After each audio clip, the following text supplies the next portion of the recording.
ओ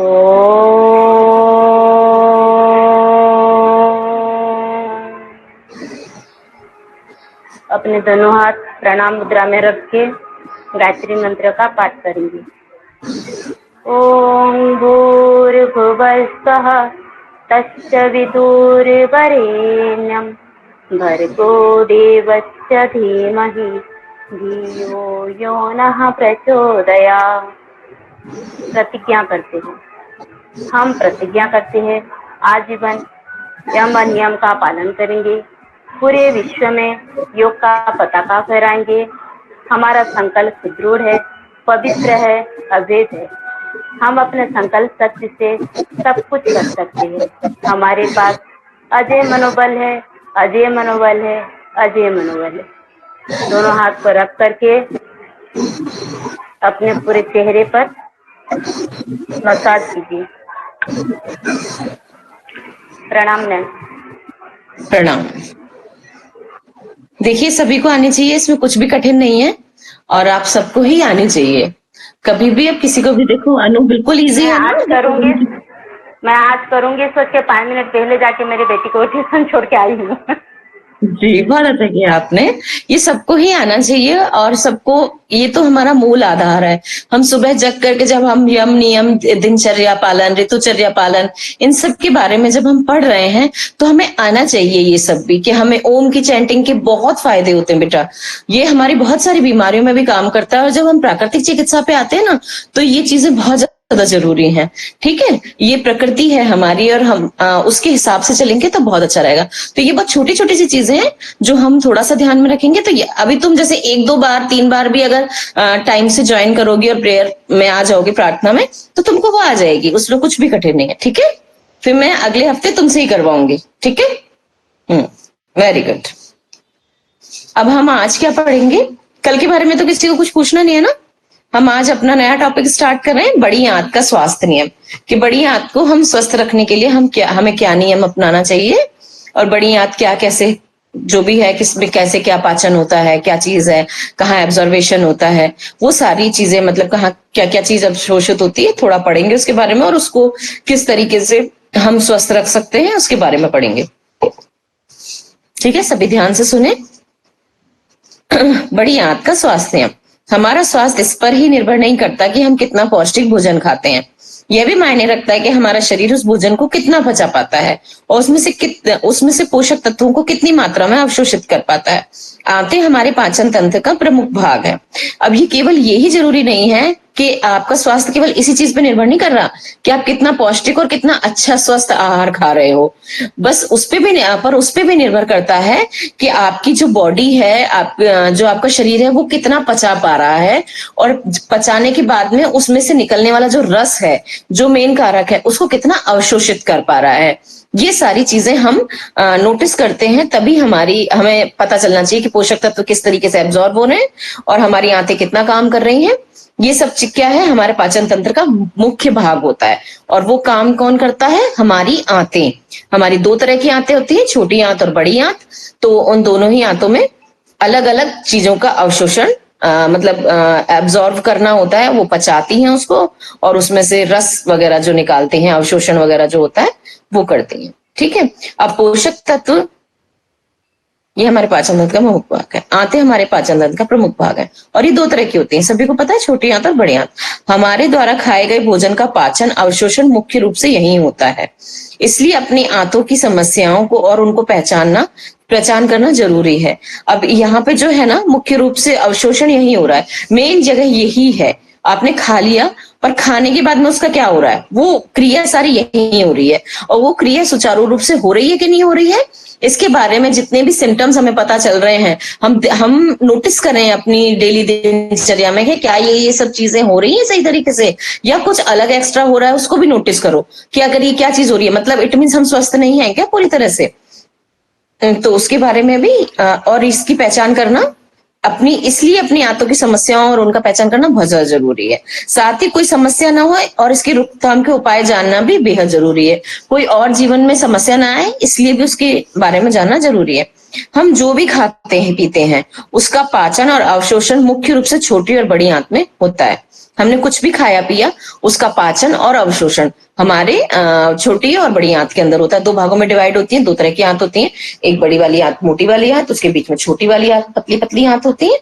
और पिक्चर दिखाऊंगी कल मैं आपको इसकी, आप उसको समझ पाएंगे बेटर तरीके से। बड़ी आंत हम पढ़ेंगे भी आगे, उसको अच्छी तरह से डिस्क्राइब करेंगे आपको, ठीक है। तो बड़ी आंत और छोटी आंत, अब बड़ी आंत क्या करती है, जो हमारी बड़ी आंत है उसके अंदर पानी अवशोषित होता है, और जो छोटी आंत है उसके अंदर मिनरल्स, विटामिन और दूसरे तत्व जितने भी होते हैं वो उसको अवशोषित करती है, ठीक है। और ये जो है, अगर हमारी छोटी और बड़ी आंत यही सबसे अधिक पोषक तत्वों को अवशोषित होते हैं, ये आंतों में ही सबसे अधिक पोषक तत्व अवशोषित होते हैं। जैसे इसमें बता ही दिया, बड़ी आंत में पानी अवशोषित होता है और छोटी वाली में मिनरल, विटामिन और दूसरे तत्व। आंतों के बीमार होने पे न केवल आपको भोजन नहीं पचेगा, बल्कि पोषक तत्वों का अवशोषण भी प्रभावित हो जाएगा। पोषक तत्वों का अवशोषण भी नहीं होगा। और आंतों के बीमार होने के कुछ प्रमुख वजह हैं, क्या कारण है कि हमारी आंत बीमार हो जाती है। हमारी आंत बीमार होने का सबसे ज्यादा बड़ा कारण है कि आप सुबह नाश्ता नहीं करते हैं, क्योंकि हम रात को खाना खाते हैं, बहुत ज्यादा से ज्यादा भी आप लेट खाएंगे तो 9-10 बजे खाना खाएंगे। उसके बाद कितने 8-10 घंटे हो गए, 11 घंटे हो गए, हम लोग 9-10 बजे तक, 11 बजे तक, 12 बजे तक भी अगर भाई कुछ नहीं खा रहे हैं तो आंतों को कुछ नहीं मिलता है, फिर वो सिकुड़ना चालू हो जाती है, उससे कई तरह की बीमारियां आंतों की हमें हो जाती हैं। इसलिए सुबह उठ के नाश्ता करना बहुत ज्यादा जरूरी है।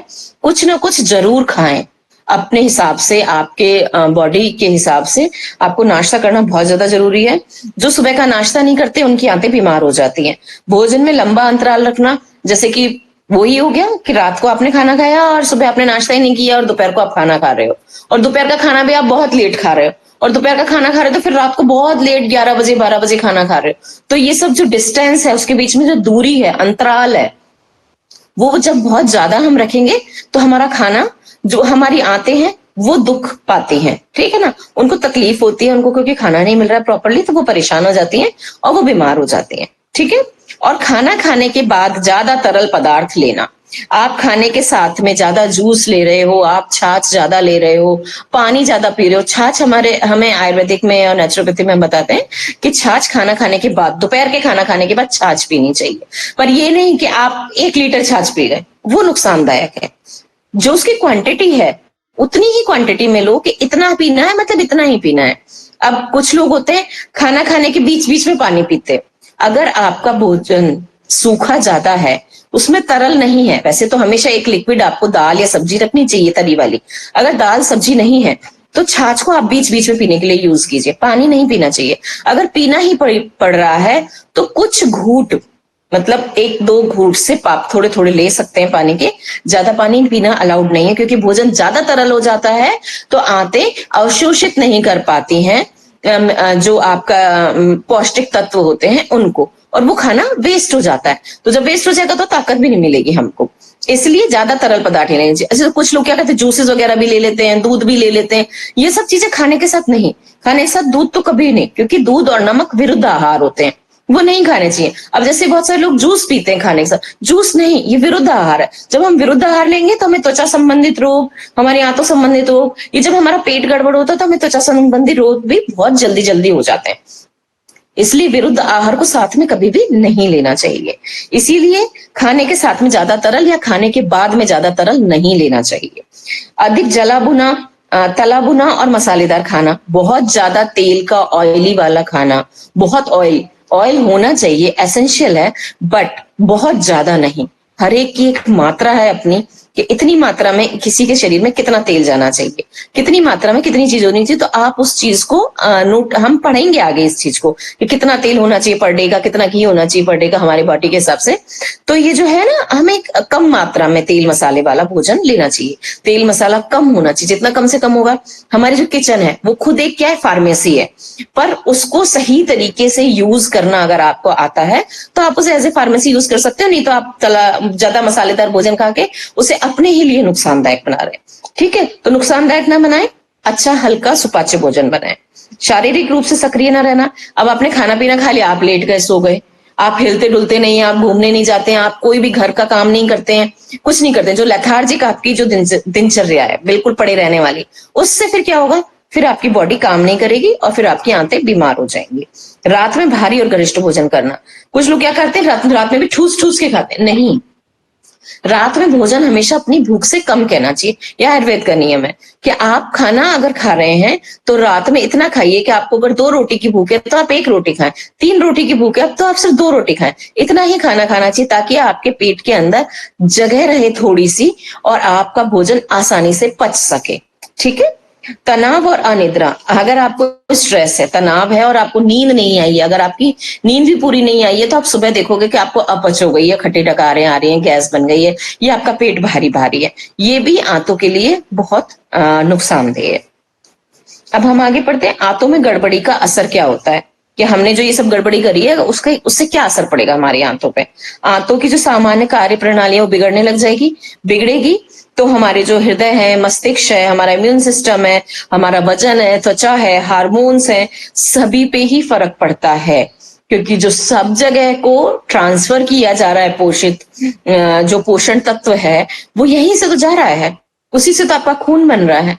तो वो जब नहीं हो रहा है और वो काम प्रॉपरली नहीं होगा तो आपके सारा सिस्टम गड़बड़ा जाएगा, आपकी पूरी बॉडी के असर पड़ेगा। मेनली बहुत ज्यादा चीजें जो हैं आपकी मेन चीजें हृदय, मस्तिष्क, इम्यून सिस्टम, त्वचा, आपकी स्किन, आपका वजन, आपका जो शरीर के हार्मोन्स हैं, जो बॉडी को प्रॉपरली डोज नहीं मिलेगी, उसको पोषण नहीं मिलेगा तो वो हार्मोन भी नहीं स्त्रावित होंगे आपके। ये सारी चीजें इन सबके स्तर पर असर पड़ता है। इनमें पोषक तत्वों का अवशोषण से प्रभावित होने से लेकर कैंसर तक होने की संभावनाएं बनी रहती हैं। जब खाने पीने में गड़बड़ी होती है, आंतों में गड़बड़ी होने लग जाती है उससे, तो कैंसर की भी संभावनाएं बढ़ जाती हैं। आंतों की खराबी के कारण निम्न स्वास्थ्य जटिलताएं होने का खतरा बढ़ जाता है। आंतों में अगर खराबी होती है तो स्वास्थ्य के संबंधित जितनी भी अभी नीचे मैं बता रही हूँ वो सभी जटिलताएं बढ़ जाती हैं आपकी। आप उसको अगर गड़बड़ हो रही है आपको तो आप समझ सकते हैं। पाचन तंत्र आपका पूरा गड़बड़ा जाएगा, ठीक है, आंतों के बीमार होने से। अत्यधिक वजन या तो बढ़ जाएगा या आपका कम हो जाएगा, इट मीन्स आपकी आंतें प्रॉपरली वर्क नहीं कर रही हैं। अनिद्रा की समस्या, नींद नहीं आएगी, लगातार थकान रहेगी क्योंकि अब पोषित पदार्थ तो मिल ही नहीं रहे हैं तो शरीर में थकान बने रहना नॉर्मल बात है। त्वचा संबंधित समस्या होना, ये भी हमने बता ही दिया कि जब अगर इसमें प्रॉब्लम है आपकी आंतों में तो त्वचा संबंधी परेशानियां होंगी ही होंगी। ऑटो इम्यून डिसऑर्डर, अब हम बात करते हैं ऑटो इम्यून डिसऑर्डर क्या होता है। ऑटो इम्यून डिसऑर्डर का मतलब होता है हमारी जो शरीर की कोशिकाएं हैं वो अपने ही शरीर की कोशिकाओं को जब खा रही हैं या डिस्ट्रॉय कर रही हैं, नुकसान पहुंचा रही हैं और वो शरीर का अंग प्रॉपरली वर्क नहीं कर पा रहा है, उसे ऑटो इम्यून डिसऑर्डर कहते हैं।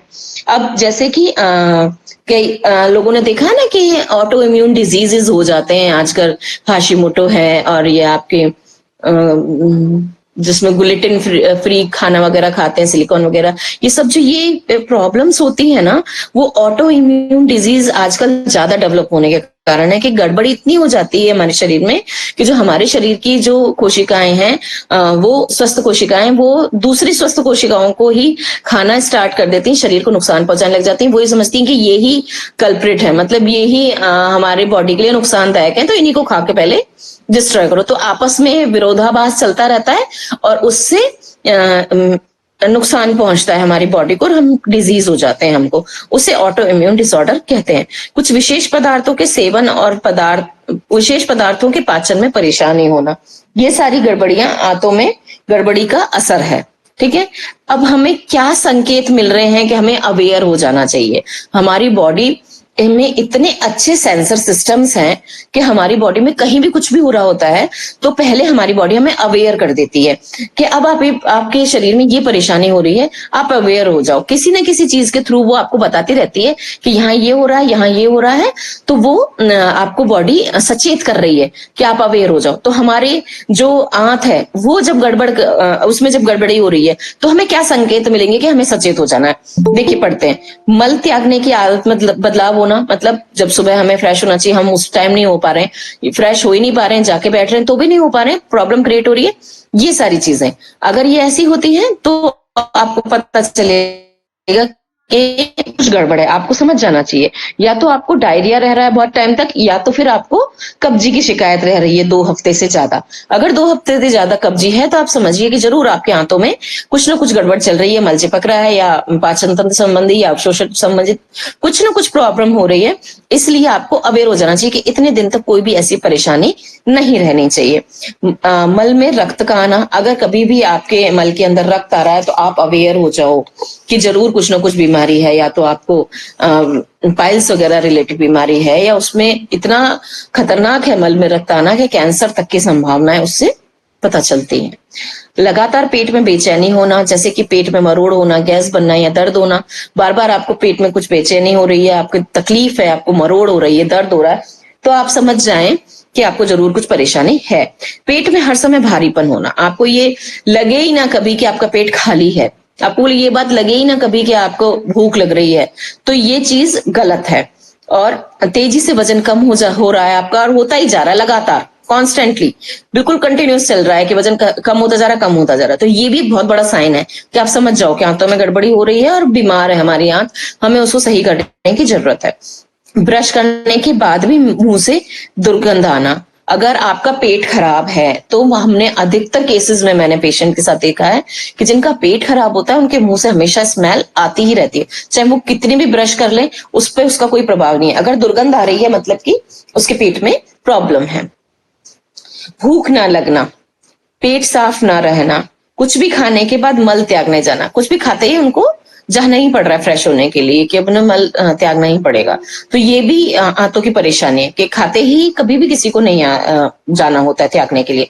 तो अगर जाना पड़ रहा है तो एकदम इसका मतलब ये इट मीन्स आप बीमार है, आपकी आंतें खराब हो रही हैं। रात में पेट दर्द होना या बढ़ जाना, रात ही में स्पेशली कुछ बच्चों को आपने देखा होगा कि उनके रात के टाइम ही पेट में दर्द बढ़ जाता है, तो वो भी इंडिकेट कर रहा है कि आपके आंतें खराब हो रही हैं, उस बच्चे को आंतों से रिलेटेड कोई परेशानी है। ठीक है, आगे हम बढ़ते हैं। आंतों के अच्छे बैक्टीरिया का ख्याल कैसे रखें। हमारे आंतों में हम सभी जानते हैं अच्छे बैक्टीरियाज होते हैं और वो ही खाना पचाने में मदद करते हैं और अवशोषण संबंधित प्रक्रिया में भी अपना हाथ बटाते हैं।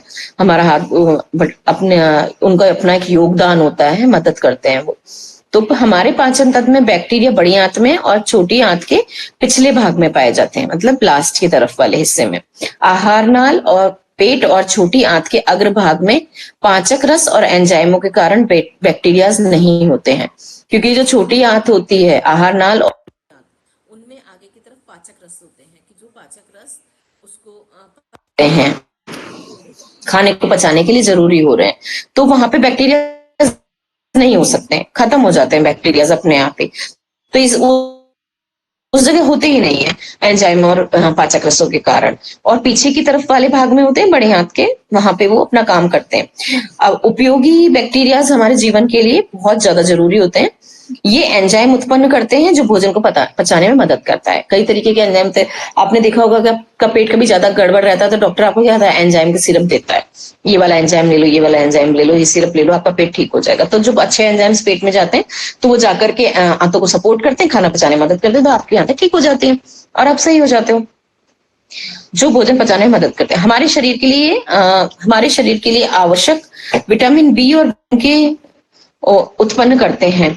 ये हानिकारक बैक्टीरियाओं से लड़ते हैं। अब ये क्या करते हैं, ये जो एंजाइम्स वगैरह होते हैं, बैक्टीरिया वगैरह, ये हमारे शरीर के लिए विटामिन बी और विटामिन के उत्पन्न करते हैं और ये हानिकारक बैक्टीरिया से लड़ते हैं। जो इतने केवल ऐसे नहीं है कि अच्छे बैक्टीरिया भी होते हैं, बुरे बैक्टीरिया भी होते हैं। जब बुरे बैक्टीरिया से लड़ने का काम कौन सा ये करते हैं, विटामिन बी और विटामिन के उत्पन्न करते हैं और उनसे लड़ते भी हैं। ठीक है, संक्रमण से बचाते हैं और आंत की अंदरूनी परत की रक्षा करते हैं। संक्रमण से भी बचाते हैं, किसी भी तरीके के इन्फेक्शन से, कि कोई भी अगर वह है तो उसमें इन्फेक्शन क्रिएट हो रहा है तो आपका उसको बचाएंगे और उससे लड़ते हैं। और अंदरूनी परत जो हमारी आंत की अंदर की साइड है, जैसे ये आंत का बाहर का साइड है, ये आंत की अंदर की साइड है, तो ये वाली साइड है, ये आंत के अंदर वाली साइड है, तो इसकी अंदर की जो परत है, जो श्लेष्मिक वाली होती है, वो परत है, उसको बचाने का काम ये करते हैं। ठीक है, अत्यधिक तनाव, पूरी नींद नहीं लेने, वसा और शुगर का अधिक सेवन करने और अत्यधिक मात्रा में एंटीबायोटिक्स लेने में हमारे आंतों के अच्छे बैक्टीरियाओं का संतुलन प्रभावित हो जाता है। अतः इससे बचें। अगर आप बहुत ज्यादा स्ट्रेस लेते हैं, नींद पूरी नहीं करते हैं, कम सोते हैं, और आपको सोने जगने का कोई टाइम नहीं है तो भी, और वसा वाला खाना ले रहे हैं, बहुत ज्यादा शुगर ले रहे हैं बाहर से आप, तो आपका जो शरीर है उसमें एंटीबायोटिक्स, और अगर आपने एंटीबायोटिक्स लिया है तो अगर आपके शरीर में ये क्या होगा, आंतों में अच्छे बैक्टीरिया का संतुलन गड़बड़ हो जाएगा, क्योंकि वो डिस्टर्ब कर देते हैं उसको, और फिर आपकी आंतें बीमार होने लग जाती है। तो इसलिए उन सब चीजों से बचो, इन सब चीजों को कम से कम खाओ, नींद पूरी लो, और स्ट्रेस जितना हो कम से कम लेने की कोशिश करें। कि जब जैसे ही टेंशन हो रही है तो ओम का उच्चारण हमें भी ऐसे क्यों करा, ओम का उच्चारण अगर आप ऐसे उस टाइम में करेंगे, डीप ब्रीथिंग भी करेंगे ना, अनुलोम विलोम, गहरी सांसें लेना, उससे भी स्ट्रेस कम होता है, उससे भी स्ट्रेस कम होता है। फाइबर युक्त भोजन और दही का सेवन करें। फाइबर युक्त भोजन से क्या होता है, हमारी आंतों के लिए बहुत बढ़िया होता है, उसमें धीरे धीरे एनर्जी रिलीज होती है, अच्छी तरह से भोजन पच पाता है, और कब्जी की परेशानी नहीं होती है फाइबर वाला भोजन लेने से। जब आपको कब्जी नहीं होगी तो आपको प्रॉब्लम नहीं होगी, मतलब कि कब्ज नहीं होगी तो आपकी आंतों की अच्छी से सफाई हो जाएगी, आंत बीमार नहीं होंगे। ठीक है, और दही का सेवन करें, क्योंकि दही में क्या होते हैं, प्रोबायोटिक्स होते हैं। प्रोबायोटिक्स जो हैं आपके, वो आपको क्या है, अच्छे एंजाइम्स हैं। ठीक है, जो अच्छे एंजाइम्स है तो वो क्या करते हैं, खाना पचाने में मदद करते हैं, अच्छे बैक्टीरियाज होते हैं उसके अंदर। आंतों को ऐसे रखें स्वस्थ, कैसे रखें, आइए पढ़ते हैं। अधिक तला भुना मसालेदार भोजन नहीं खाएं। तनाव का पाचन तंत्र पर बहुत बुरा असर पड़ता है, तो स्ट्रेस के लिए मैं हमेशा कहती हूँ, स्ट्रेस से, जिसको स्ट्रेस है उसका पेट खराब होगा ही मिलेगा आपको। जब आप कभी भी किसी को देखोगे, रोगी को, या खुद के भी घर में किसी चीज से रिलेटेड आपको इश्यू देखोगे कि कभी कुछ बहुत लड़ाई झगड़ा जैसे अड़ोस पड़ोस में हो जाता है, या परिवार में भी हो जाता है, तो टेंशन रहती है, भूख नहीं लगती है, खाना नहीं खाया जा रहा है, खा भी लिया तो खाना पचा नहीं, ऐसी सिचुएशंस भी क्रिएट होती हैं जो तनाव बहुत ज्यादा बढ़ जाता है। तो जहां तक हो सके बैठ के बात करो, तो तनाव नहीं होगा तो आपका पेट ठीक रहेगा, पाचन तंत्र सही रहेगा, नहीं तो उस पर गलत असर पड़ता है। शारीरिक रूप से सही सक्रिय रहें, नियमित रूप से व्यायाम और योग करते रहें। शारीरिक रूप से आपको सक्रिय रहना है, सक्रिय मीन्स आप चलते फिरते रहो, काम करते रहो, ये नहीं कि बैठे रहो एक ही जगह, बैठे कि लाना बेटा पानी पिलाना, लाना ये खाना दे देना, ये काम कर देना, मतलब आप तो बैठे बैठे ऑर्डर्स दे रहे हैं और दूसरा बंदा भाग भाग के काम कर रहा है। अपना काम जहां तक हो सके स्वयं करें, चाहे आपके पास 4 नौकर ही क्यों ना है, पर प्लीज उठिए और चल करके अपना काम थोड़ा बहुत कीजिए। अपने शरीर को चलाते रहना बहुत ज्यादा जरूरी, नहीं तो ये बीमारियों का कारण बन जाता है। आपका बैठा रहना, आपका आराम करना, आपका लेथार्जिक रहना, असक्रिय होना, और कोई भी व्यायाम और योग नहीं करना। चाहे आप घूमने ही जाएं, आप चाहे 500 कदम ही चलें, पर डेली चलें, और जरूर चलें, क्योंकि क्या होता है उससे कि अगर आप कोई भी चीज रूटीन में, एक्सरसाइज, योग, व्यायाम कुछ भी करते हैं, तो वो आपके शरीर को सक्रिय रखता है, पूरे दिन के लिए स्फूर्तिवान रखता है। इसीलिए बार बार कहा है हमने दिनचर्या में कि व्यायाम को ऐड करना चाहिए, योग को ऐड करना चाहिए। खाने को धीरे धीरे और चबा के खाएं। खाने को हमेशा क्या करना है, धीरे धीरे खाना है, चबा के खाना है, और खाना खाने के साथ कभी भी टीवी, मोबाइल नहीं देखना है, क्योंकि आपका ध्यान वहां चला जाता है और आप क्या खा रहे हो नहीं खा रहे हो आपको पता ही नहीं होता है। आपने देखा भी होगा कि आजकल बड़ी रील्स आती हैं कि खाना खा रहे हैं डुबो डुबो के, पता ही नहीं है हमको कि सामने खाना है भी नहीं, किसी ने हटा दिया तो मालूम ही नहीं पड़ रहा है। तो वो फनी है बट वो सच है। आप देखिए, टीवी मोबाइल देखते हुए खाना नहीं खाइए, आराम से बैठिए और चबा के, हमारे यहाँ कहा गया है कि 32 बार चबाना चाहिए, कि आपके आंतों का आधा काम आपके दांत ही कर देते हैं। तो आप दांतों से अच्छे से चबा के खाएंगे, जितना चबा के खाएंगे उतना उसके अंदर सलाइवा मिलेगा, जितना सलाइवा मिलेगा, सलाइवा मीन्स लार, ये जो हमारे मुंह के अंदर होती है लार, ये अच्छे से भोजन पचाने में बहुत ज्यादा काम करती है। तो वो और इजीली वो नीचे उतरता है। आपने देखा हो कभी सूखा हो या ज्यादा मिर्ची युक्त भोजन हो, या आपने जल्दी खा लिया तो आपके गले में एकदम से खाना रुक जाता है, ठसका आ जाता है, खांसी आने लग जाती है। इसलिए धीरे धीरे चबा के प्रॉपर रूप से खाना खाएं, अवेयर हो के कि आप खाना ही खा रहे हैं, मुख से लेके हाथ को पता हो कि हाँ हम खाना खा रहे हैं। ठीक है, क्योंकि ये बहुत बड़ा कोऑर्डिनेशन होता है कि जब हम हाथ से खाना खाते हैं तो हमारे दिमाग को पता चलता है कि बहुत सारे जैसे ओबेसिटी वाले पेशेंट होते हैं, हम कहते हैं चम्मच और चाकू छुरियों से खाना नहीं खा के आप हाथ से खाना खाइए, आपको ज्यादा पता चलेगा और आपको फुलफिलनेस मतलब संतुष्टि का आभास भी होगा। दिन में 3 बार भरपेट खाने के बजाय कुछ कुछ घंटों के अंतराल पे थोड़ा थोड़ा खाते रहें। खाने के तुरंत बाद न सोएं, कभी भी खाने के तुरंत बाद नहीं सोना चाहिए। थोड़ी देर टहलें और इससे पाचन ठीक होगा और पेट नहीं फूलेगा। ये तो बहुत ही जरूरी है, हर मील के बाद जरूर टहलना चाहिए, हर बार खाना खाने के बाद। अपने बायोलॉजिकल घड़ी को दुरुस्त रखें, इसके लिए निश्चित समय पर खाना खाना चाहिए। बायोलॉजिकल घड़ी क्या होती है? हमारे बॉडी के अंदर होती है बायोलॉजिकल घड़ी, कि आपकी हमें रात कब हो रही है, दिन कब हो रही है। हम अपनी रात दिन का सही बैलेंस प्रकृति के अनुरूप रखें और सही टाइम पे खाना खाएं, सही टाइम पे सोएं, तो वो बैलेंस्ड रहेगी। चाय, coffee, junk food, carbonated soft drink कम लें, संतुलित भोजन करें। चाय, कॉफी, जंक फूड लेना ही नहीं चाहिए, मेरे हिसाब से बिल्कुल भी नहीं लेना चाहिए। और सॉफ्ट ड्रिंक तो कभी भी नहीं पीना चाहिए, क्योंकि वो नाम ही सॉफ्ट है, वो बहुत हार्ड ड्रिंक होता है, हमारे आंतों पे बहुत गलत असर करता है। हमारे आंतों को सबसे ज्यादा बीमार करने में काम इस सॉफ्ट ड्रिंक का है, दूसरे इस जंक फूड का है, जिसके अंदर मैदा ही मैदा होता है, अधिकतर मैदा होता है, तेल होता है, बहुत ज्यादा नमक होता है, जो कि हमारे आंतों के लिए बहुत खराब है। मैदा जाके आंतों में ऐसे चिपक जाता है जिस तरीके से सीमेंट चिपक जाती है। सीमेंट कितनी बारीक होती है, और वो फिर जैसे जम गई मतलब पत्थर की तरह हो गई।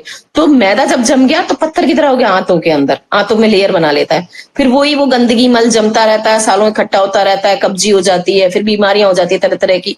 पेट की बीमारियों का सबसे बड़ा कारण है ये जंक फूड। तो उसे ना लें, संतुलित भोजन करें। धूम्रपान और शराब से दूर रहें, वो भी बहुत नुकसानदायक होता है। अपने भोजन में अधिक से अधिक रेशेदार भोजन को शामिल करें। रेशेदार भोजन को कैसे शामिल करेंगे? आप फ्रूट खाइए, जूस नहीं पीना है। आप सलाद खाइए, है ना? तो ये सलाद खाने से, सब्जी खाने से, दाल खाने से क्या होता है? फाइबर युक्त भोजन होता है। जो आप आटा खाते हैं उसको बहुत ज्यादा छानना नहीं है, और या फिर बहुत बारीक आटा नहीं खाना है, थोड़ा मोटा आटा होना चाहिए। और उसको छानने में सारा चोकर वेस्ट नहीं करना है, आप उसे छानिए, जो बहुत मोटा ही पार्ट है उसको ही फेंके, बाकी को उसी के अंदर डाल के अच्छे से गूंथ के पूरा पूरा प्रॉपर पानी से उसको लगा के फिर उसको यूज कीजिए। वो अच्छा फाइबर रहता है और वो आपके आंतों के लिए बढ़िया रहता है। उससे क्या होता है? उससे हमारी जो कब्जी की प्रॉब्लम है वो नहीं होती है। कि आप सब्जी खाएंगे, फल खाएंगे, और सलाद आप ले रहे हैं, फ्रूट आप खा रहे हैं, 1-2 सीजनल फ्रूट आप डेली खा रहे हैं, दाल सब्जी प्रॉपरली ले रहे हैं, तो आपको कब्जी की प्रॉब्लम नहीं होगी। प्रतिदिन सुबह 1 गिलास गुनगुने पानी का सेवन करें। इसीलिए बार बार सुबह शुरू से हम पढ़ रहे हैं कि दिनचर्या में उषापान करना है, उससे पेट की सफाई हो जाती है पूरी तरह। सर्वांगासन, उत्तान पादासन, भुजंगासन जैसे व्यायाम करने से आंतें स्वस्थ रहती हैं, इससे आंतों के मसाज हो जाती है। सर्वांगासन है एक नंबर 1, सेकंड उत्तान पादासन, भुजंगासन जैसे योगासन करने से आंतें स्वस्थ रहती हैं। पढ़ेंगे इसके बारे में भी आगे, वैसे अधिकतर कुछ लोग जानते भी होंगे। पानी अधिक मात्रा में पिए ताकि विषैले पदार्थ शरीर से बाहर निकल सके। पानी हमें खूब भरपूर पीना चाहिए। उससे क्या होता है कि जो हमारे आंतें हैं वो क्लीन रहती हैं, बॉडी के अंदर जितने टॉक्सिन्स, गंदगी जम रहे हैं वो आंतों के साथ ही पानी के साथ ही बाहर निकलते हैं। जितना पानी आप पियोगे, जैसे ही आप मूत्र विसर्जन के लिए जाएंगे, टॉयलेट करेंगे, जितना टॉयलेट करेंगे उतनी गंदगी आपकी निकलेगी। क्लियर? टॉयलेट से पता लगा सकते हो कि आपके कितने बॉडी के अंदर टॉक्सिन्स, आपके यूरिन का कलर क्या है। यूरिन का जो कलर है वो आपको इंडिकेट करता है, जितना क्लियर यूरिन का कलर होगा उतने ही ज्यादा आपके अंदर इन्फेक्शंस की कमी होगी, उतने ही आपके स्वस्थता होगी, अंदर संक्रमण नहीं होगा। देखिए बता भी रखा है, बाहर निकल सके और शरीर में कोई संक्रमण हो तो वो भी बाहर निकल जाए। संक्रमण भी बाहर निकलता है पानी ढंग से पीने से। भरपूर नींद लें, नींद की कमी से पाचन तंत्र की कार्य प्रणाली धीमी हो जाती है। बार बार मैं इसीलिए कहती हूँ कि नींद पूरी होनी चाहिए, नहीं तो खाना नहीं पचता है, पाचन तंत्र काम नहीं करता आपका, जिससे भोजन ठीक प्रकार से नहीं पचता है और पेट में अधिक मात्रा में गैस बनती है। जो सोएगा ही नहीं पूरा तो उसका काम ही कैसे होगा? अंदर आते हैं और ये सारी चीजें तो रात ही में हमारे ढंग से काम करती है ना। नींद आप पूरी नहीं लोगे तो आपका कैसे चलेगा पूरे दिन भर का और रात भर का खाने को कैसे पचाएंगे हमारे आंतें, और हमारे जितना भी पूरा पाचन तंत्र है, ऑर्गन है, सिस्टम है हमारा, उस हिसाब से काम करता है। क्योंकि हमारे जो ऑर्गन है, हमारा जो सिस्टम है, उसको बायोलॉजिकल घड़ी पता है। पर आप नहीं सोए, ये आपकी गलती है। पर सो जाते हो तो वो प्रॉपरली काम करते, नहीं सोते तो उसकी जो कार्य प्रणाली बहुत धीमी हो जाती है, इसलिए आपको बीमारियां होती हैं। नेक्स्ट टॉपिक हमारा आ गया विश्राम, नींद एवं खाने पीने संबंधी स्वास्थ्य प्रणाली। क्या होनी चाहिए हमारी विश्राम के लिए, क्या होनी चाहिए, नींद और खाने पीने की क्या होनी चाहिए। ठीक है, नींद क्या है? सर्वप्रथम हम आ गए कि नींद का मीनिंग क्या है। तो रात्रि की नींद को भूधात्री कहा जाता है। रात की नींद को क्या कहा जाता है? भूधात्री। ये क्या है? एक संस्कृत वर्ड है, ठीक है, भूधात्री, जो कि आ गया ना आगे, जो कि एक संस्कृत शब्द से बना है जिसका अर्थ है संपूर्ण सृष्टि की माता। ठीक है, भूधात्री कौन है? संपूर्ण सृष्टि की माता। जिस प्रकार माँ अपनी संतान का पालन पोषण करती है, उसी प्रकार सृष्टि नींद की स्थिति में विश्राम देकर सब कुछ पोषित करती है। इसलिए हम जब नींद पूरी नहीं लेते हैं तो हमारा पाचन तंत्र गड़बड़ा जाता है, क्योंकि ये जो नींद है वो ही आपको विश्राम देकर के आपको पोषित करती है, उससे बहुत पोषण मिलता है, क्योंकि सारी चीजें प्रॉपरली वर्क करती है, जैसे कि माँ अपनी संतान का पालन करती है। ठीक है, हमारी दैनिक दिनचर्या में नींद एक प्राकृतिक और आवश्यक भाग है। यह हमको ऊर्जा प्रदान करती है जो कि स्वस्थ जीवन जीने के लिए आवश्यक है। हमारी दिनचर्या में नींद का एक बहुत बड़ा पार्ट है और बहुत ज्यादा जरूरी है कि आप टाइम से सोएं।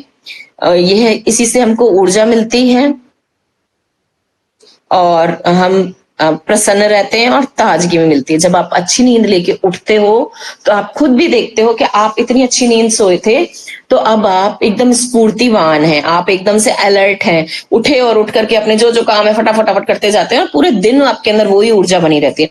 तो वो ऊर्जा कहाँ से आती है? नींद से आती है। जब हम सोते हैं, विश्राम की स्थिति में होते हैं, तो ये जो सृष्टि है हमको पोषित करती है और हम ऊर्जावान तथा प्रसन्न हो जाते हैं। ठीक, आधी अधूरी नींद, आवश्यकता से अधिक नींद, कम या परेशानी वाली नींद के कारण दुख, दुर्बलता, कमजोरी, सुस्ती, लघु जीवन की अवधि आदि कठिनाइयां उत्पन्न होती हैं। देखो कितनी सारी परेशानियां इन्होंने बता दी। दुख होता है, दुर्बलता आ जाती है, मतलब कमजोरी, वीकनेस आ जाती है, सुस्ती है, लघु जीवन मतलब आपका जीवन काल भी कम हो जाएगा। आपका सोने जगने का टाइम अगर गड़बड़ है, कम ज्यादा है, तो वो भी प्रॉब्लम क्रिएट करेगा और जीवन में कठिनाइयां तो उत्पन्न होती ही हैं और ये सारी कठिनाइयां भी आती हैं। आधी अधूरी नींद लो आप, अच्छी नींद नहीं है आपकी, आवश्यकता से अधिक है या आवश्यकता से कम है नींद, वो भी परेशानी क्रिएट करेंगी और ये सारी चीजें आपके जीवन में ला देंगी। आप सही टाइम से सोते हैं, सही टाइम से जगते हैं, प्रॉपर नींद लेते हैं, प्रॉपर अपनी दिनचर्या को फॉलो करते हैं, तो आप अपनी पूरी आयु जी सकते हैं। नहीं तो हम बेमतलब में रोग ग्रसित होके समय से पहले ही चले जाते हैं। आइए अनिद्रा के बारे में कुछ और विस्तार से चर्चा करते हैं। इस लेख में हम यह भी जानेंगे कि अनिद्रा का मुख्य कारण क्या है और हम यह भी जानेंगे कि रात को अच्छी नींद लेने के लिए हमें कौन से नियम का उपयोग करना चाहिए।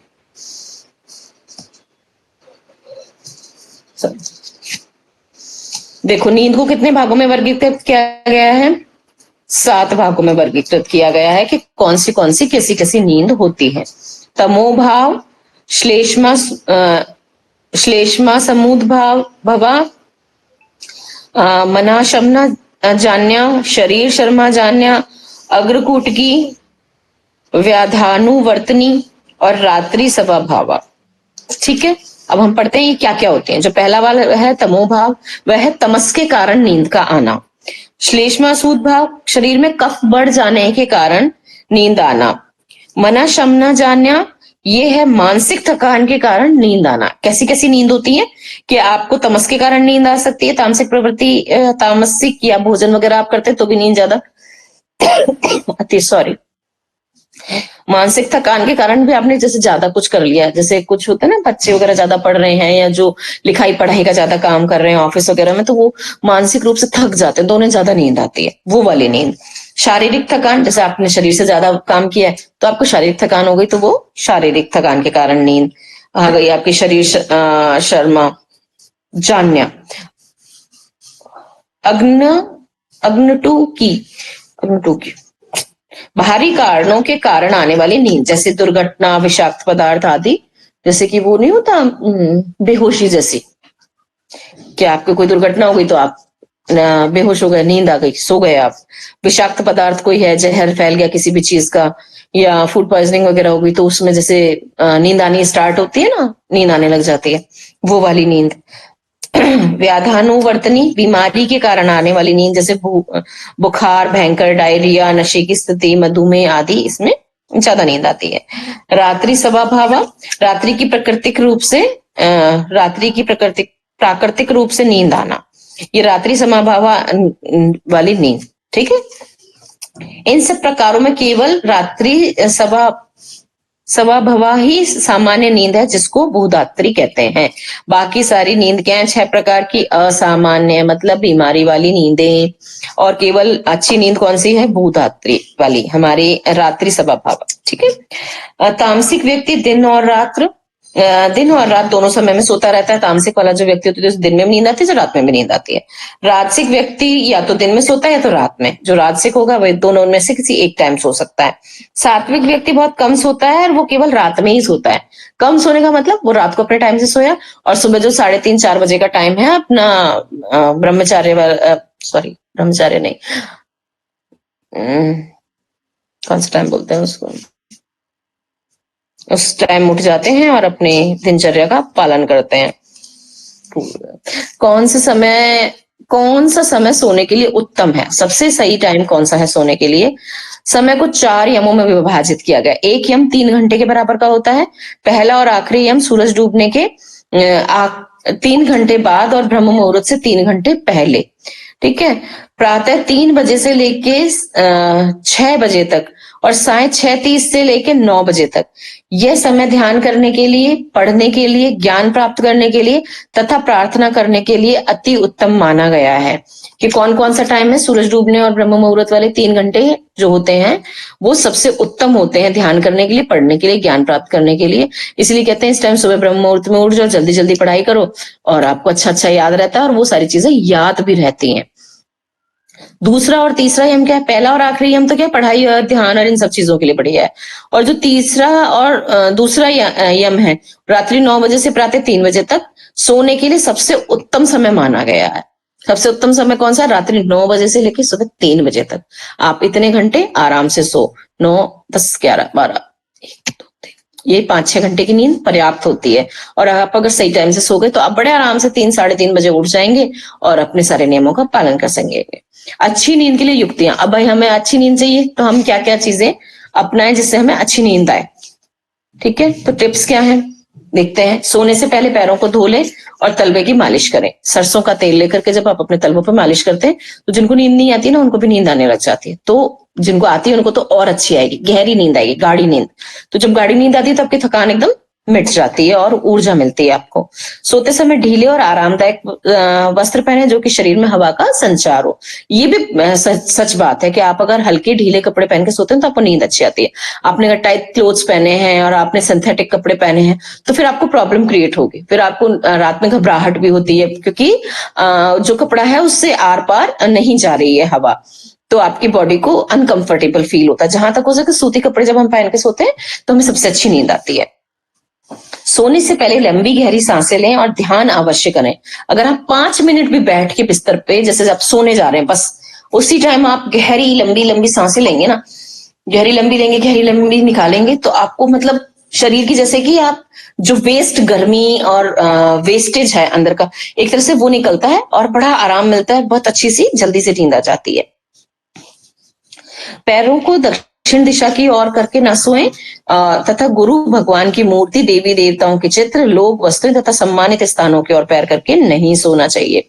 दक्षिण दिशा की ओर पैर करके भी नहीं सोना चाहिए। इसके पीछे रीजन यही है कि जब आप दक्षिण दिशा की तरफ पैर करके सोते हैं तो जो लोग कमजोर होते हैं, वीक होते हैं, तो उनके शरीर की ऊर्जा उस तरफ को प्रभावित होती है और वो नुकसानदायक होती है। बहुत सारे हमने केसेस में देखा है कि जो हार्ट अटैक या फिर अटैक्स पड़ते हैं, स्ट्रोक्स पड़ते हैं, वो उस दिशा में जो वीक व्यक्ति जब सोता है तो उसको ज्यादा प्रॉब्लम क्रिएट होती है। इसलिए उनमें थोड़ा ज्यादा देखा गया रेशियो। पढ़ाई में भी कई सारी जगह हमने एक्सपेरिमेंट्स वगैरह में भी देखा है, रिसर्चेस में आया है, इस तरीके की चीजें सामने निकल के आई हैं। रसोई घर में ना सोएं और शयन कक्ष के भीतर खाने पीने की वस्तुएं ना रखें। रसोई में तो सोना ही नहीं चाहिए क्योंकि वहां तो सब चीजें होती हैं, और खाने पीने की वस्तुएं सोने के कमरे में भी नहीं रखनी चाहिए। ध्यान रखें कि शयन कक्ष के भीतर ताजी बहती हुई हवा आए, तो आप उसमें जरूर ऐसा एक खिड़की रखिए कि वो आसपास मतलब आर पार हवा क्रॉस होती रहे और उसमें आपको ऑक्सीजन की भरपूर मात्रा हो। ऐसे नहीं कि अंदर फिर घुटन होने लग जाए दरवाजे बंद से। कभी अंधेरे व गीले कमरे में ना सोएं। एकदम अंधेरा नहीं होना चाहिए, गुप्प वाला अंधेरा, मतलब हल्का सा कुछ ना कुछ ज्योति का पुंज ऐसा चलता रहे, चाहे एक छोटा सा दिया है या कोई बहुत छोटी सी लाइट है जीरो वाली, जिससे कि आपको प्रॉब्लम भी ना हो और जो आपको एक हल्की रोशनी देती रहे। गीले कमरे में ना सोएं, क्योंकि गीले में तो नींद ही नहीं आती है। सिर को थोड़ा ऊपर रखें, पतला तकिया लगाएं, बहुत ऊंचा पिलो कभी भी नहीं लगाना चाहिए, पतला तकिया लगाएं, उससे सही बैलेंस जो ये हमारे सर में ये जो हमारी बोन्स होती है, सर्वाइकल एक तो नहीं होता है, दूसरी बात जो खून वगैरह का आदान प्रदान है, संचार है, वो सुचारू रूप से होता रहता है, नहीं तो फिर प्रॉब्लम क्रिएट होती है। गर्मियों में छत पर खुले आकाश के नीचे सो सकते हैं, परंतु सर्दियों में और वर्षा ऋतु में नहीं। गर्मियों में खुले आकाश के नीचे सोना बहुत अच्छा होता है, बहुत सारी तरीके की बीमारियों में फायदा करता है ये। सूरज की सीधी रोशनी में सोना ठीक नहीं होता है, हल्की बल्कि चांदनी रात में सोना ठीक है। और यदि बाकी की सारी परिस्थितियां अनुकूल हो, तो परिस्थितियां अनुकूल हो तो जैसे बारिश वगैरह नहीं है, मौसम साफ है, हवा है, गर्मी बहुत ज्यादा नहीं है, तो आप उसमें सो सकते हैं। दिन में सोना कैसा है? ये तो एक बैड हैबिट होती है, मतलब ये तो खराब आदत है, आपको दिन में नहीं सोना चाहिए। केवल एक ग्रीष्म ऋतु का जब मौसम है, मैं अभी ऋतुचर्या में भी पढ़ा था, केवल ग्रीष्म ऋतु के अंदर ही सोना अलाउड है दिन में, वो भी सिर्फ 1 ही घंटा बस, उससे ज्यादा नहीं। आयुर्वेद के अनुसार दोपहर में सोने से शरीर में कफ पड़ जाता है, रक्त संचार में रुकावट आती है, जिसके कारण सर भारी हो जाता है, सांस लेने में कठिनाई होती है, उनींदापन, जुकाम, खांसी, सिर दर्द, पाचन के विकार, छाले, गली की तकलीफ, खून की कमी आदि बढ़ जाते हैं। अगर आप दिन में सोओगे ना तो आपको ये सारी प्रॉब्लम्स क्रिएट होंगी, इसलिए दिन में नहीं सोना चाहिए। और जो कफज प्रकृति के व्यक्ति हैं, जिनकी कफजी प्रकृति है, तो उन्हें तो बिल्कुल ही नहीं सोना चाहिए। दोपहर में सोना केवल इनके लिए उपयुक्त है। किन किन के लिए उपयुक्त है भाई दोपहर में सोना? सुनते हैं चलो। दोपहर के भोजन में एकदम बाद में नहीं लेटना चाहिए। हालांकि बिना सोए लेटने की इच्छा अवश्य होती है कि नहीं सोए तो थोड़ा लेट जाए, पर पहले थोड़ा घूम लें, उसके बाद 10-5 मिनट लेट सकते हैं। किसी भी समय का भारी खाना खाने के बाद थोड़ी देर विश्राम करना सेहत के लिए अच्छा होता है। थोड़ा टहल के आप थोड़ी देर लेट जाएंगे, सीधे आराम से लेटे रहेंगे तो ठीक रहेगा, नहीं तो बाएं करवट से लेटना सबसे ज्यादा श्रेष्ठकर होता है। विश्राम करना सेहत के लिए अच्छा है, परंतु थोड़ी सी नींद बैठे बैठे दोपहर के भोजन के बाद वात के कफ में संतुलन आता है उससे, कि आप थोड़ा सा लेटे हैं और रिलैक्स हो रहे हैं, तो जो बोलते हैं पावर नैप, वो थोड़ी ठीक होती है, थोड़ी सी झपकी मार सकते हैं आप एक। ठीक है, अब किस किस के लिए अच्छी होती है दिन की नींद? बच्चे और बूढ़ों के लिए, भाई बूढ़े हैं और बच्चे हैं, उनको, बच्चों के लिए तो बहुत ही जरूरी होती है, और बूढ़े लोगों को भी अपने शरीर की एनर्जी बनाए रखने के लिए दिन में सो सकते हैं। या फिर जो रात की नौकरी कर रहे हैं वो लोग सो सकते हैं। जो कठिन शारीरिक और मानसिक कार्य करते हैं, बहुत ज्यादा थक जाते हैं, थकान बहुत होती है, तो उसको केवल नींद ही मिटा सकती है कि आप सो गए तो आपके शरीर की थकान कम हो गई, क्योंकि क्या होता है, पोषण मिलता है, सोने से ऊर्जा मिलती है।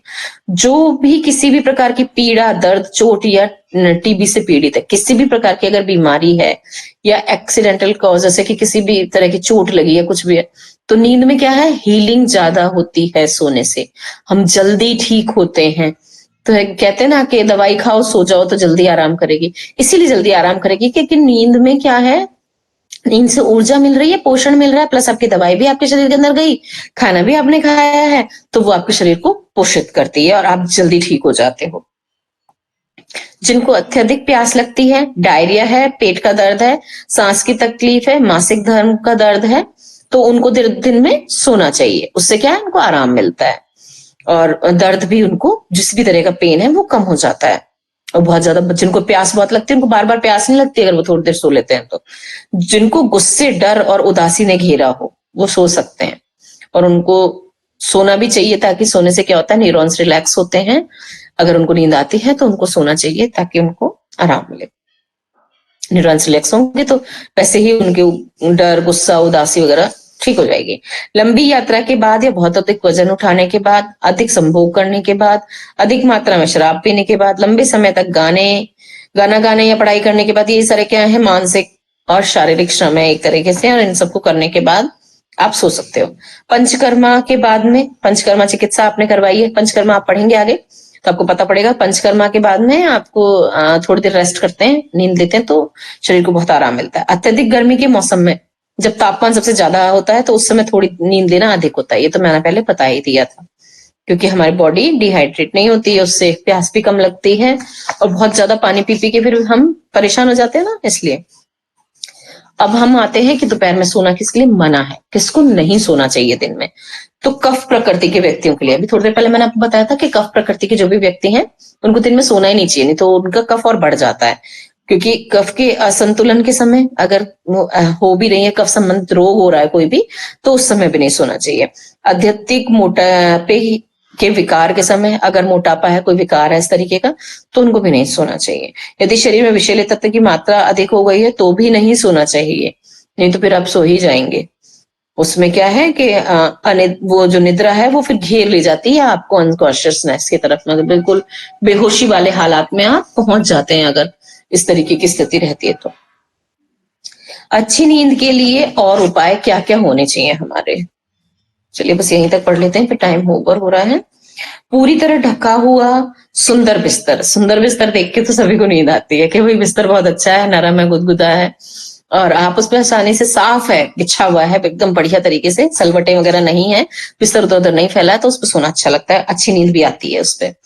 कमरे में मधुर संगीत और भीनी खुशबू का, जैसे क्या होता है ना इंसोमेनिया के कुछ पेशेंट्स, क्लाइंट्स वगैरह में मैंने देखा है कि हम क्या करते हैं, एसेंस देते हैं, एसेंशियल ऑयल्स वगैरह, तो वो नींद में बहुत फायदा करते हैं। जैसे रोज का है, आपका लेवेंडर है, हम पिलो पे लगाने के लिए कहते हैं, या दिया नीचे जला करके उसमें उसके ऊपर उसमें रख करके जलाने के लिए कहते हैं कि आपकी जब एसेंस चलेगा तो अपने आप नींद अच्छी आएगी। तो मधुर संगीत हो और भीनी खुशबू हो तो अच्छी नींद आती है। साफ, शांत, खुला और आरामदायक कमरा हो तो भी नींद अच्छी आती है। भाई होगा इस तरह से तो बहुत बढ़िया ही नींद आएगी। सोने के समय और जागने की आदत आपका जो अगर टाइम पीरियड बिल्कुल बढ़िया फिक्स है कि ये मेरा सोने का टाइम है, मेरा जगने का टाइम है, हमेशा का है और बिल्कुल फिक्स आपकी आदत बनी हुई हो, तब वो नींद अच्छी आएगी। तेल से अभ्यंगा करने के बाद स्वयं को आराम दे, तो अगर आपने जो अभ्यंगा करवाया है, अगर मालिश करवाई है, तो भी आपको नींद आएगी और अच्छी आएगी। और करनी नींद मतलब सोना भी चाहिए, एसेंशियल है उसके लिए। पाउडर से मालिश, जब उद्वर्तन हम करवाते हैं, मेडिकेटेड पाउडर्स होते हैं, मतलब तरह तरह की जड़ी बूटियों के पाउडर होते हैं, जब उससे मसाज होती है तो उसमें भी, उसके बाद भी सोना चाहिए। शिरोधारा के बाद भी बहुत अच्छी नींद आती है। शिरोधारा करवाते करवाते सो जाता है पेशेंट 10-15 मिनट में ही। नींद तर्पण, आपकी बीमारियों के लिए नींद तर्पण हम करवाते हैं, उसमें भी बहुत अच्छी निद्रा आती है। ठीक है, ये सारे टॉपिक्स हो गए। कल हम करेंगे कि सामान्यतः हम नींद की जो आगे वाली चीजें हैं, कितनी आवश्यकता है, कितने घटते क्रम में कितनी होती है, वगैरह वगैरह, ये हम सब पढ़ेंगे कल। ठीक है, पढ़ के आना पहले से तो आपको भी समझ में आएगा। और आज तो बस इतना ही, कल हम आगे पढ़ेंगे। ठीक है, अब किसी को कुछ पूछना है तो पूछ लो बेटा।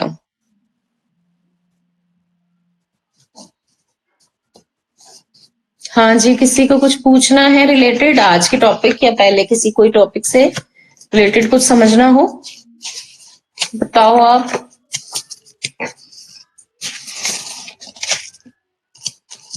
नहीं पूछना है? हाँ बोलो शिवम। मैडम ये जानना था, रात को जैसे हम लोग 10 बजे सोते हैं, रात को 4 बजे उठते हैं, पर 3 बजे उठ जाते तो पूरा दिन नींद ही आता है। वो थोड़े दिन ऐसा रहता है कि अगर ऐसा कुछ है तो पूरे, क्योंकि नींद पूरी नहीं हुई आपकी, या तो फिर आपको अच्छी नींद नहीं आती। अगर आप डेली एक टाइम बना लेंगे ना, आदत जब बना लेंगे, तो फिर आपको ये प्रॉब्लम नहीं होगी, फिर नींद नहीं आएगी। आपको 4 बजे या 3 बजे कंफर्टेबल नहीं है, आप थोड़ा और टाइम बढ़ा लो, मतलब 5 बजे उठो, उस हिसाब से फिर धीरे धीरे करके उस टाइम को करेंगे ना, तो फिर आपकी एक हैबिट बन जाएगी, एक पैटर्न बन जाएगा नींद का। तो मैडम जैसे ये कि सुबह 1 गिलास पानी पीना चाहिए, तो मान लो उसका पेट साफ ना होता तो क्या करना है, तो 2 गिलास पी दे। पर सुबह क्या 6 बजे को मॉर्निंग क्लास रहता है ना, तो वॉशरूम जाना थोड़ा तकलीफ हो जाता है क्योंकि क्लास लेना होता है, तो 1 गिलास में पेट क्लीन हो सकता है? 2 गिलास पियो ना, 2 गिलास तो पीना भी चाहिए। उषा पान जो हम करते हैं उसमें 2 गिलास गुनगुना पानी आप रोज सुबह उठ के पियो, आपका पेट क्लीन होगा। और फाइबर ज्यादा खाओ, फल फूल वगैरह, सब्जी सलाद रात को खाने में, तो आपको पेट अच्छा क्लीन होगा, फाइबर रहेगा पेट में। तो सुबह का टाइम तो हमारा फल फ्रूट का ही नाश्ता रहता है, जूस हो, केला वाला होता है। और दोपहर का तो वही खाना हल्का हल्का फुल्का खाते हैं, मसालेदार वाला। और रात को तो पूरा हल्का ही खाते हैं, कम रोटी खाते हैं, 2 से 3 रोटी से ज्यादा नहीं खाते हैं। और 3 रोटी तो कम से कम 4 साल से इतना ही खाते, उससे आगे बढ़े ही नहीं। ठीक है, तो थोड़ा उसमें सलाद खाने के साथ खाया करो दोनों टाइम, तो और अच्छा रहेगा। और अगर फिर भी कोई प्रॉब्लम रहती है तो फिर मुझे बताना, मैं आपको बताऊंगी कि क्या चीज आपको लेनी चाहिए नेचुरल, जिससे आपका पेट साफ होने लग जाएगा। थोड़ा 6 बजे क्लास है तो 5 बजे उठने का प्रयास करो। तो पानी पी के थोड़ा सा टहलो, जब आप टहलोगे ना तो अपने आप आपका पेट फ्रेश होने लगता है, आप आराम से फ्रेश हो जाओगे, फिर आपको प्रॉब्लम नहीं होगी। जी प्रतिमा जी कहिए। मैम, अगर निकल लेट को खाना खाएंगे तो बीच में पेट भारी हो जाता है। अगर पेट भारी हो जाता है, हमें सडन क्या लेना चाहिए? पेट को मतलब थोड़ा सा हल्का करने के लिए क्या लेना चाहिए? मतलब हम लोग को बैठने उठने का भी ऐसे नहीं हो पाता है, लेट को खाना खा लेते हैं तो उसी टाइम पर हमें क्या करना चाहिए, क्या लेना चाहिए? आप उसी टाइम पे ना थोड़ा सा घूम लो, कम से कम 100 कदम जरूर घूमो। और उसके बाद में क्या है कि आप एक चाय बनती है, 1 चम्मच जीरा और आधा चम्मच अजवाइन और उसका आधा सौंफ, तीनों चीज डाल करके और उसको बॉईल करके आधा रह जाता है तो उसको सिप सिप करके पी लो। उससे आपका पेट भी अच्छा रहेगा और आपको भोजन पच जाएगा अच्छे से। जी मैम, और एक बार फिर बोलिए तो। 1 चम्मच जीरा और आधा चम्मच अजवाइन और 1/4 चम्मच सौंफ, मतलब तीनों चीज मतलब घटते हुए क्रम में लेनी है हमको, ठीक है? अच्छा, ठीक है, उससे आपको बहुत आराम मिलेगा। और है ना, आप घूमो खाना खाने के बाद, जैसे रात को लेट से खाना खाते हो तो आप 100-200 कदम कम से कम आप घूमो, ठीक है? और बहुत ज्यादा नहीं घूमना है कि आप ये 2-4 किलोमीटर घूमने लग जाओ, नहीं, तो 100-200 कदम आप घर में ही चहलकदमी जैसे करते हैं, आप धीरे धीरे धीरे धीरे आराम से घूमो, आपको रिलीफ मिलेगा और खाना पचने में सहायता मिलेगी। हेलो मैडम, ये पूछना था कि आपने बोला कि रात को सैलेड खाना चाहिए, पर वो कच्चा चीज है, पर जिसको कब्ज या गैस की प्रॉब्लम होती है तो उनको खाना चाहिए? हाँ, कब्जी में तो खिलाते हैं हम सैलेड, पर सैलेड ऐसे है कि दोनों साथ में नहीं खाना चाहिए, खाना और सैलेड। ऐसे हम 2 प्लेट बनवाते हैं, प्लेट ए प्लेट बी। आप पहले सलाद खाओ, जैसे हमारे शरीर की वजन के हिसाब से हम सलाद को वो करते हैं कि हमारे शरीर का वजन कितना है तो उसके हिसाब से कितना सलाद खाना है, तो उतना सलाद आप खा लो, फिर उसके बाद खाना खाओ। 10 मिनट 15 मिनट आप रुक जाओ, 10 मिनट रुक जाओ कम से कम, और फिर खाना खाओ, तो आपको प्रॉब्लम नहीं होगी। मान लो रात को मैडम सलाद खाते हैं तो उनको दिक्कत तो नहीं आएगी ना, जिसको पेट क्लीन नहीं होता है? नहीं, ऐसा नहीं होगा, कोई दिक्कत नहीं आएगी। अभी तक तो मेरे और उसी में किसी को जॉइंट्स की प्रॉब्लम हो तो उनको कच्चा चीज खाते तो उनको दिक्कत बढ़ सकती कि नहीं बढ़ सकती है सैलेड खाने से? जॉइंट का प्रॉब्लम है तो टमाटर वगैरह खटाई वाली चीज नहीं देते हैं हम, बाकी आप दे सकते हो। दूसरा सलाद के अंदर जैसे कि हम खीरा वगैरह यूज करते हैं तो वो दे सकते हैं, खीरा ककड़ी वगैरह ले लो, टमाटर वगैरह ना दें, ठीक है? धन्यवाद। ठीक है, टाइम हो गया। प्रतिमा जी, आज आप ही ने करवाया था स्टार्टिंग, तो आप करवाइए, ठीक है? शांति पाठ। जी मैम। ओम सर्वे भवन्तु सुखिनः, सर्वे सन्तु निरामया, सर्वे भद्राणि पश्यन्तु, मा कश्चित् दुःखभाग् भवेत्। ओम शांति शांति शांति। प्रणाम।